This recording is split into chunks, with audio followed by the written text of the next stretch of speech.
Good morning and welcome to America's Home Cooking. I have 4 boneless New York strip steaks. And I am going to put smoked Applewood sea salt on them with white pepper. And I am going to oil a grill, and I am grilling these today. And this is what they look like. I'm patting them dry right now. And they are lovely. Of course, I'm sure the cow would sit there and say it's much better on me, which I would agree.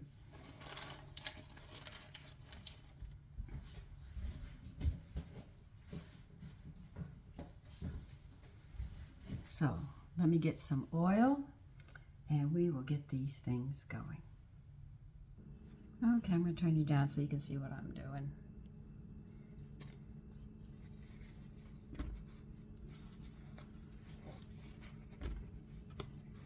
We were always taught from young to clean the meat. In other words, rinse it off and pat it dry before you work with it.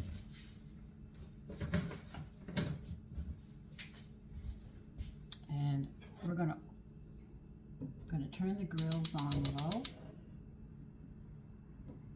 My grill, the burner's on low for now while I get the rest of this going.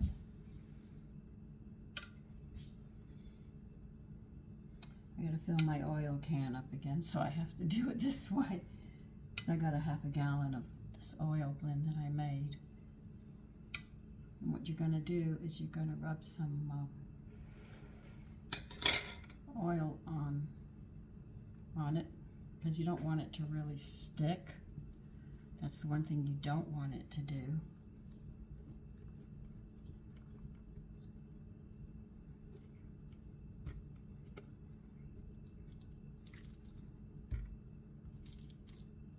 You can do it on the grill as well if you wish.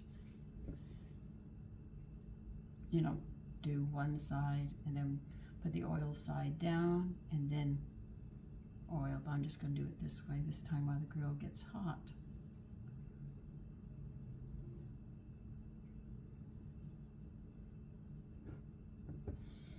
I don't think I need it anymore.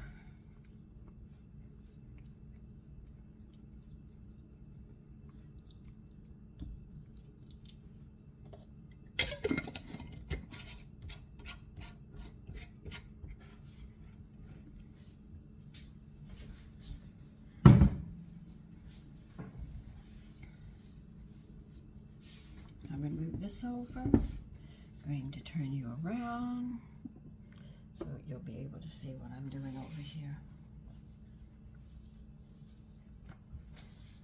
Now, no, my hands aren't dry. I'll never get that white pepper out.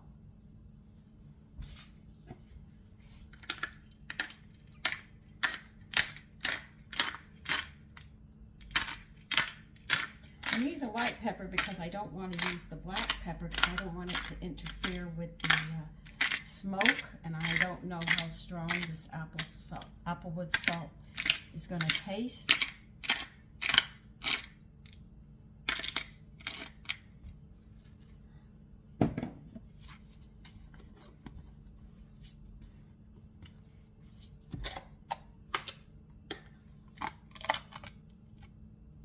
Here it is. It has such a nice smell. They have samplers of other ones, and you know what I'm going to do? I'm just not going to let it go. I'm going to definitely sit there and get the other samplers. I think they've got like 30 of them or something like that, and I am going to try them all. And I'll drag you into the kitchen with me, and we'll do it together. And see how it comes out. Because this has got to be good. I mean, it's just got to be.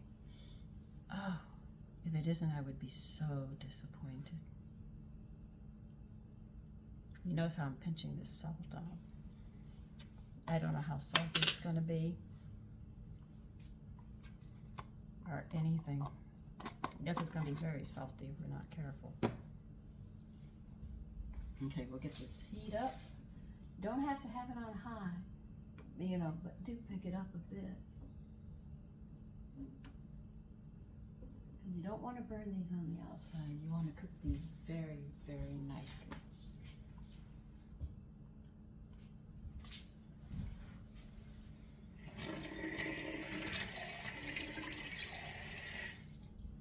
It doesn't tell you how much to put on it. That's why I was pinching it. Just pinch, pinch, pinch, pinch, pinch.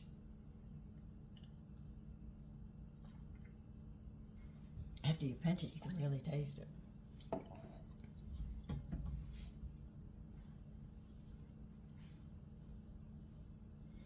If this tastes as good as I think it's going to taste, I am going to make truffle mashed potatoes with this. I think they will be delicious. Almost, we have to wait, I'm sorry.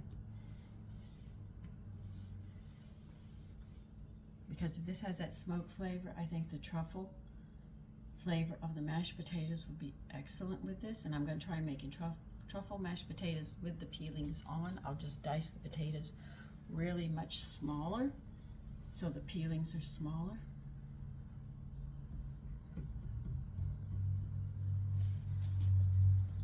Now I'm going to put the seasoned side down.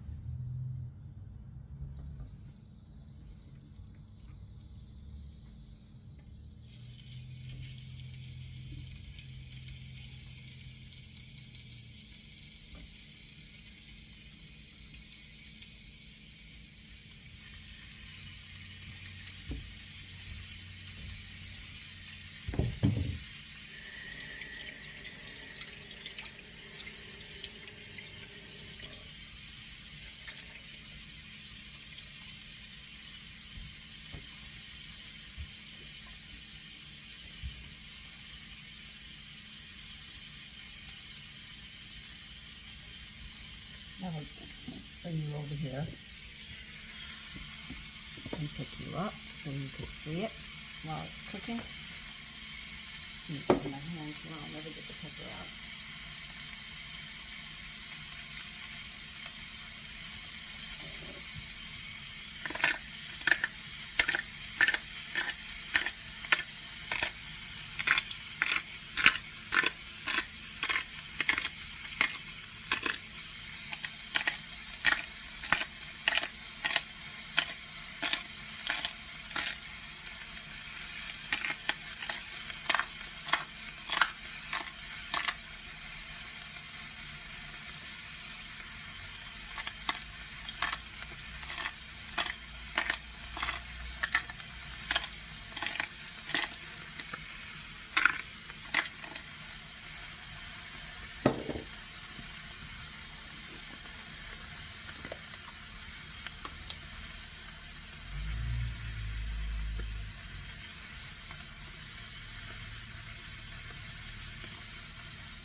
We'll see how that comes out.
I left you running, sorry. Now, truffle mashed potatoes, because I'm making truffle mashed potatoes while I do these steaks, so they're going to be between the two recipes. In order to make your own half and half, you need 3/4 of a cup of regular milk,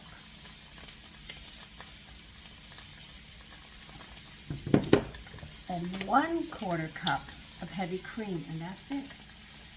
Wait a minute, let me see, did I pour too much in here for a minute? Hold on.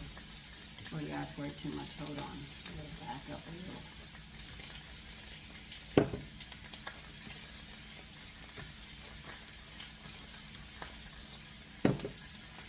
Okay, we got 3/4 of a cup of milk.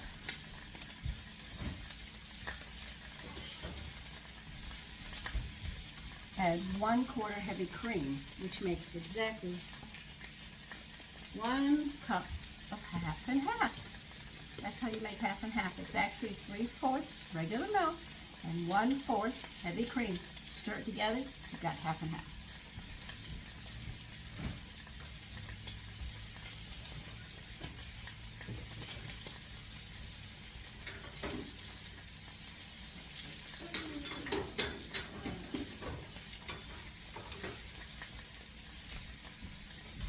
Now, if you cannot find truffles, they do make white truffle olive oil, and this is what I'm going to use in place of it.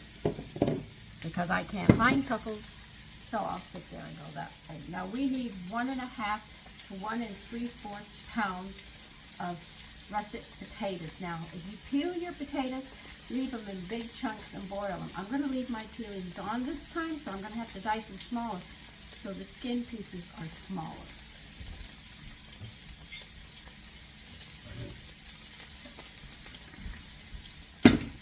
And the steaks are smelling good.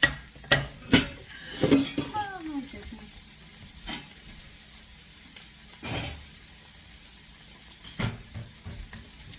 So let me see if the steaks are ready to turn over.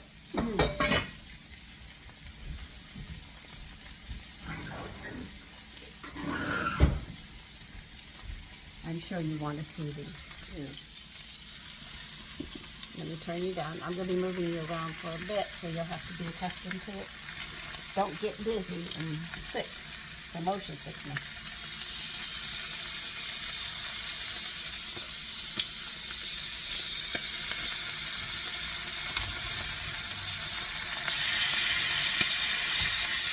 This one just got to go up a little more.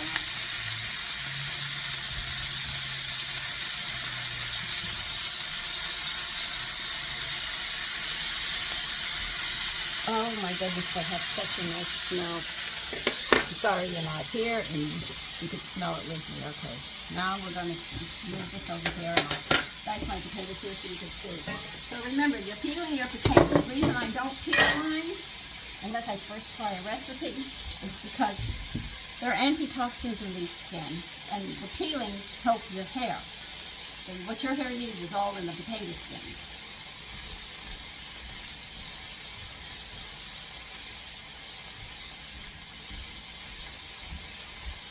The ARE brought this to life.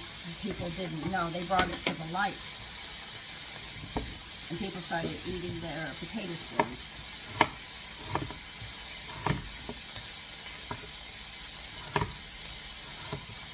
God, those stews smell good. I gotta get the other salts to try them. I just got to. When something like this happens, you just gotta get up there. I'll tell you the most favorite garden that can get you hungry in a hurry is an herb garden. Every time I go to my herb section, I smell those herbs, I start thinking of food. And the bees were all in the flowers and everything, and they didn't bother me. They let me clear out the area of the weeds, fertilize it, and they just kept on eating it. I just kept on taking care of business.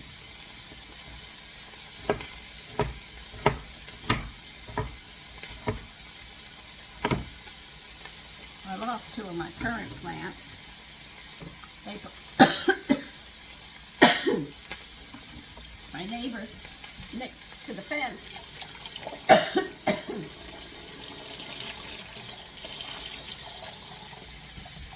built a retaining wall and destroyed the roots.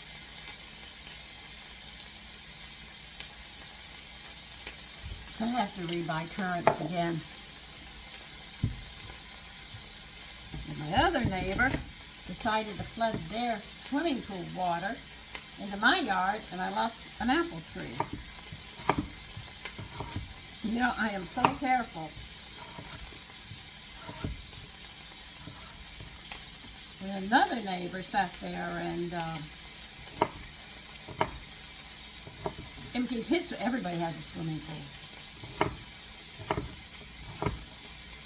except me. I have a garden. They have a swimming pool.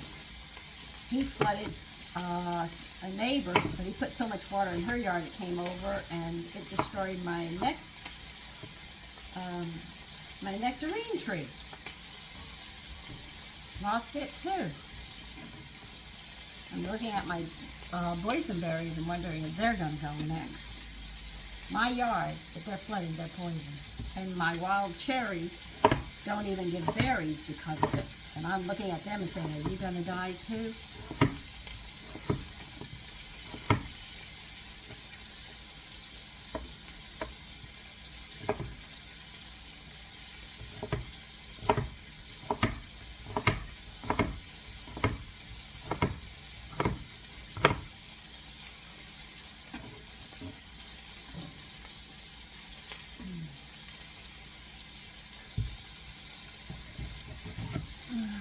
Well, I just keep working at it. That's all I can do.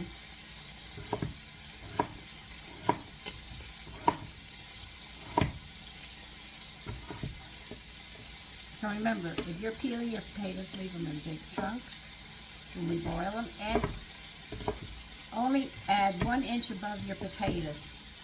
Don't throw the water out. You can use it to make breads, biscuits, and a whole lot of things. Pancakes, waffles, whatever. And you won't be wasting it. And then you peel your peelings and you make your stock. Just throw it into your stock. And boil them down. You know, you'll still get the stuff for your hair.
What am I doing? I'm going to drain my potatoes, and I want to save the potato water, so this is why I'm doing this splitting down.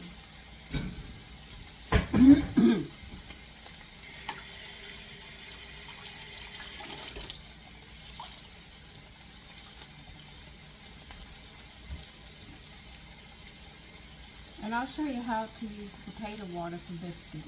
How's that? We'll make potato biscuits.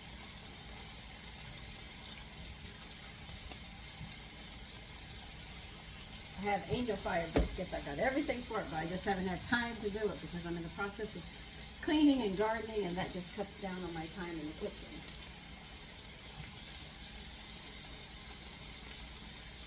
They do smell nice. I'm not going to lie to you. They do smell nice.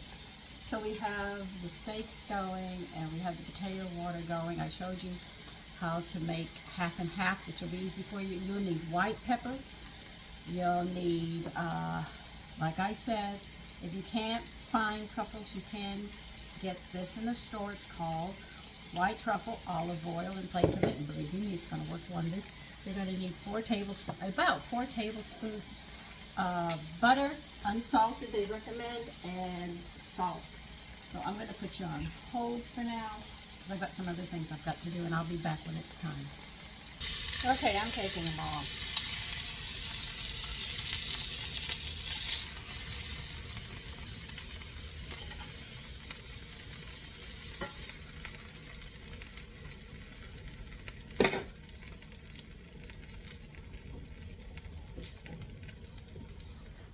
And here they are. Now let's get the truffle mashed potatoes going.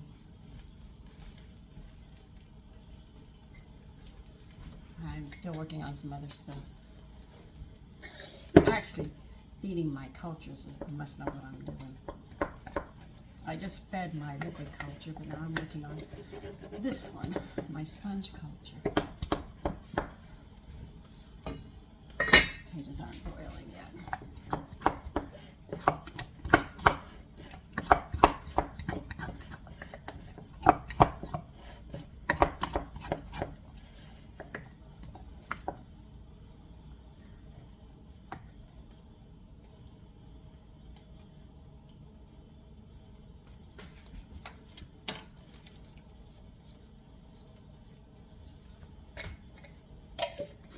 So we're waiting for the potatoes, and I'll be back. All right, cook your potatoes just until they're done. Man, this is hot.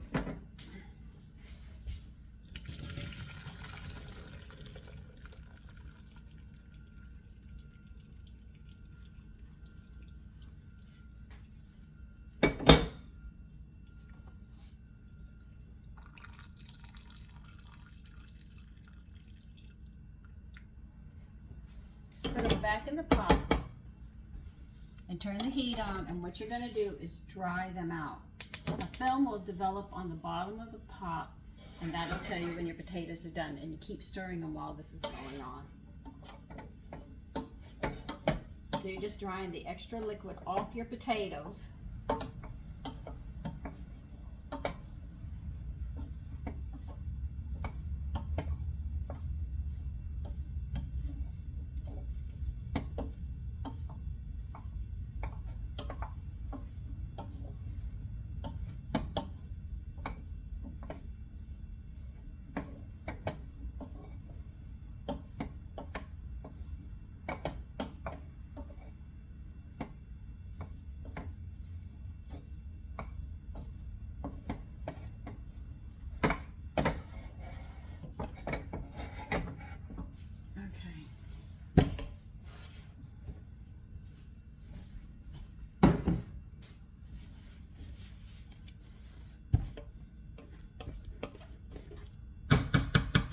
Mash, or you can put your potatoes through a, what do we call it?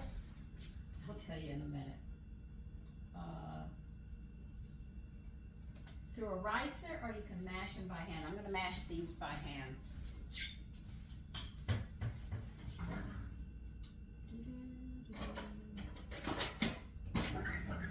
Because I'm making a small batch, I'll use my small masher.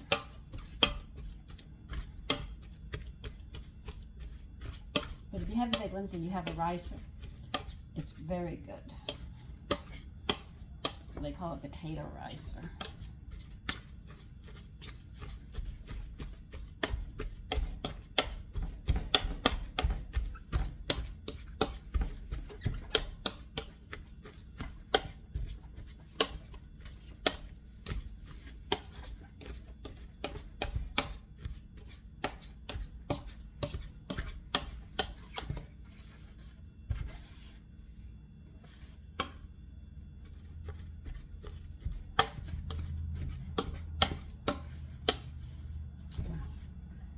slipping all over the place if I'm mashing so hard.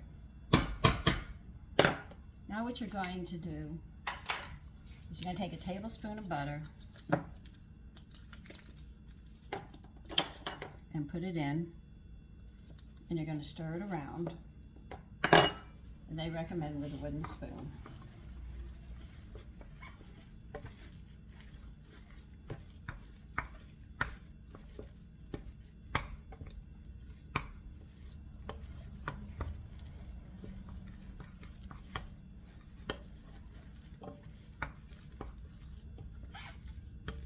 Now you're going to add another tablespoon and do the same thing. Stir it around with a wooden spoon.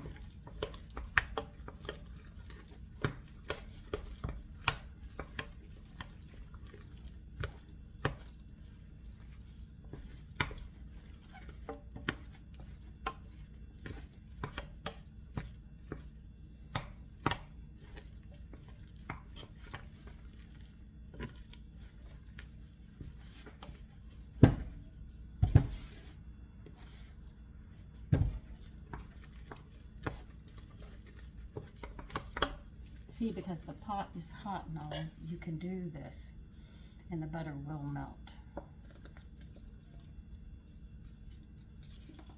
Now, I will be salting these. Do not use the salt blend. Use regular iodized salt or pink salt or whatever you use, but do not use the salt blend of kelp because it'll interfere with the truffle taste.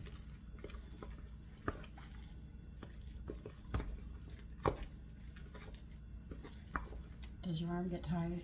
Absolutely. My arm is tired, and I still got more to do.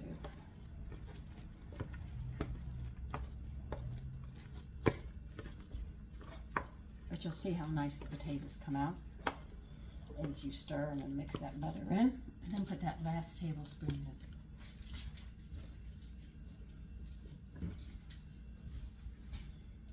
Now, they do recommend you heating up the half and half that we made, but it doesn't make sense for me because of everything I have to do. These are packed lunches I'm going to be making, so it doesn't make sense. I'm not serving it right now at the dinner table.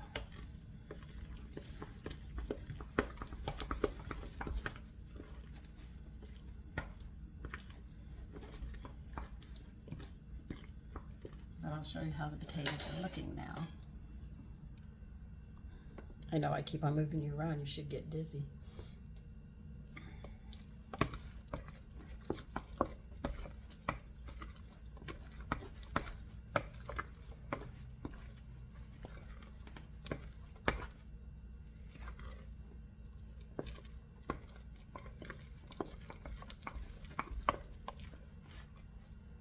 See, I got a little bit of butter left and we're just waiting for it to melt. Now I'm going to add pepper now.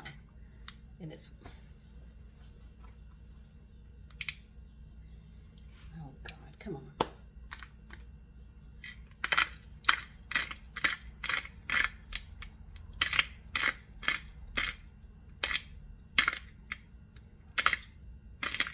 I have to get some white pepper.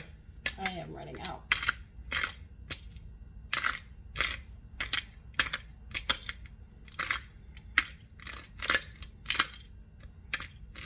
If it gets clogged, run it backward and then go forward, and it usually frees it up. And how much do you put in? According to your taste.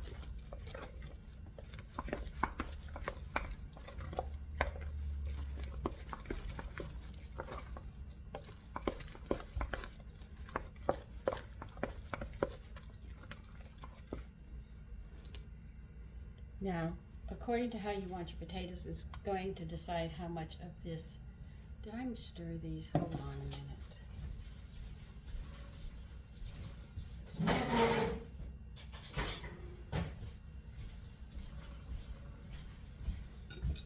I don't want the heavy cream on top. I want it mixed. Anywhere from a fourth or three, I think they say 3/4. Hold on a minute. My glasses. Yeah, anywhere from 3/4 to 1 cup of half and half. But they don't tell you to pour it all in at once.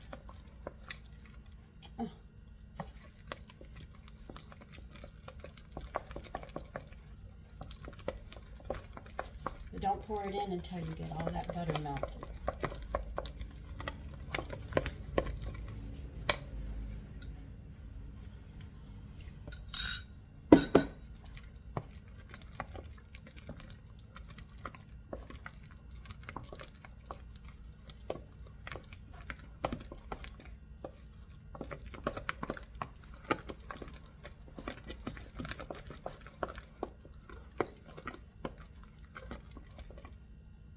Actually, you add the salt last. Isn't that funny?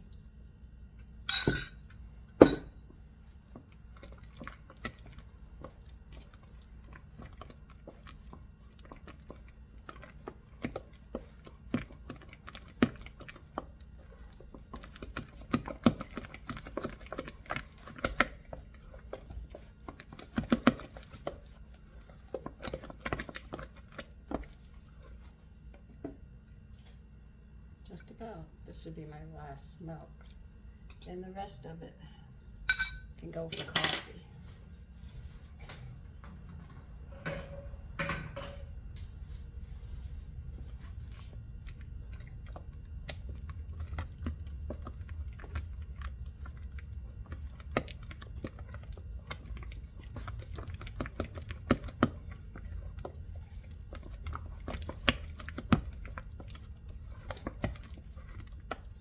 So if you're going to be serving these mashed potatoes and not packing them, definitely heat your half and half up when you go to pour it into the potatoes.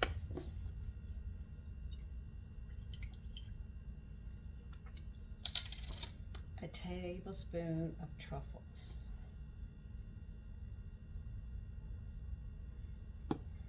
There are some dishes that you put together that's so good, you swear you are in heaven.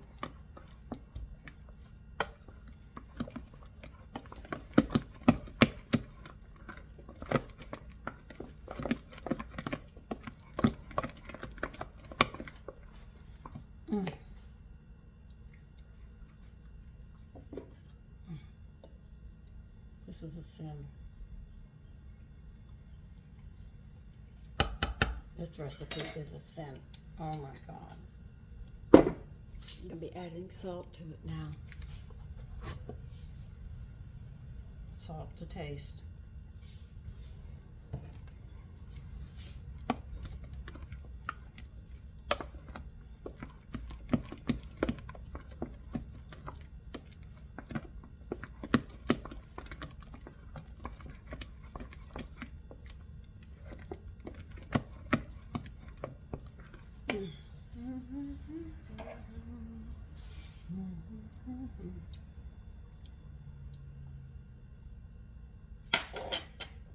Needs a little more salt.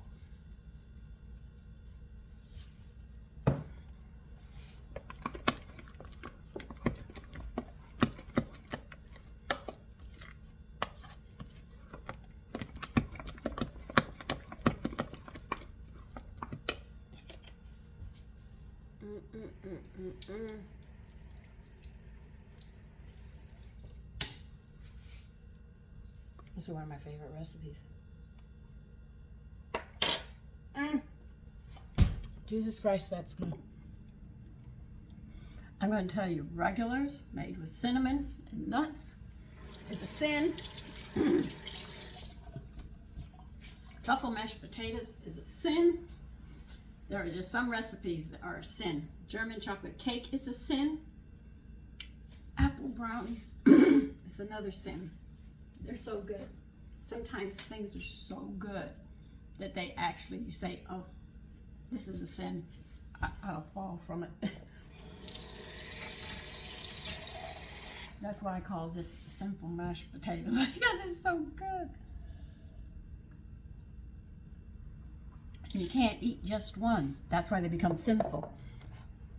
Some things are sinful because you can't stop because the flavors are so good.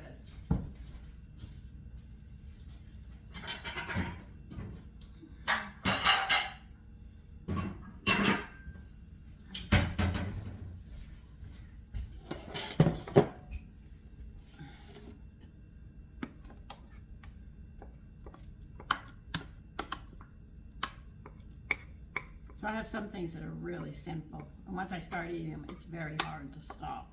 They're just that good.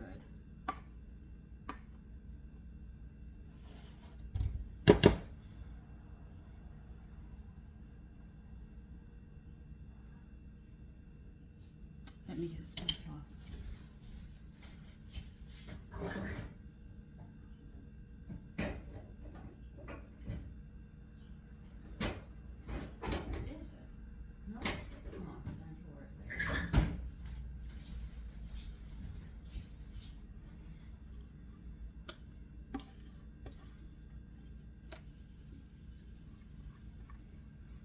To a girlfriend who got me this spatulas set.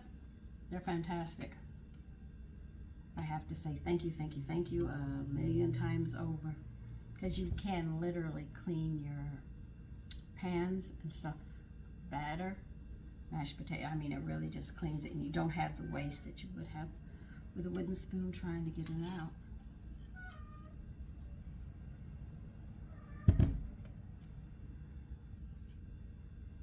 And here they are.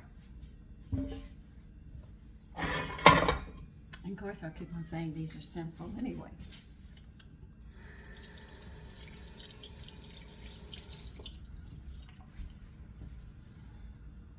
Like, I love what was it that I made? A lemon something. It was really, really good. Like a standing beef rib roast with a blanket on it with just pepper salt when you get to the table. That is so tender. Filet mignon is another sinful dish. You know, there are some dishes that are just simple. And that 1796 fried chicken is fantastic. I put that on the sinful list too. So those are my favorite recipes when I start saying they're sinful. Anyway, here they are. And you can see they're light and they are fluffy. So take care and enjoy your day. And what am I going to serve with those? I have no idea. I don't know if I'm going to serve a salad or a vegetable yet. But anyway, I want you to enjoy your day. Spring is here. It's still chilly, so don't catch a cold, because we can catch a summer cold because it is spring and the weather goes up and down. Bye-bye.